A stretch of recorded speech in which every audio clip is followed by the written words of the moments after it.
Let us pray that each one of us might find consolation in a personal relationship with Jesus, and from his heart learn to have compassion on the world.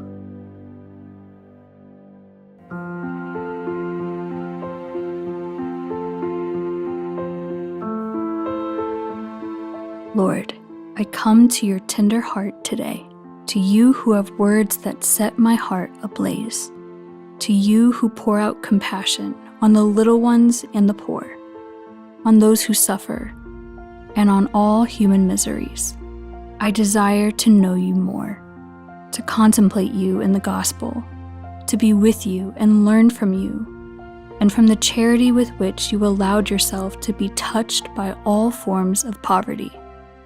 You showed us the Father's love by loving us without measure, with your divine and human heart.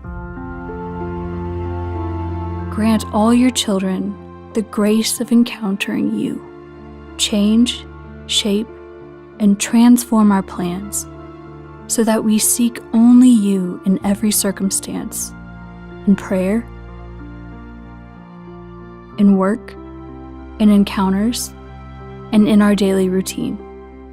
From this encounter, send us out on a mission of compassion for the world in which you are the source from which all consolation flows. Amen.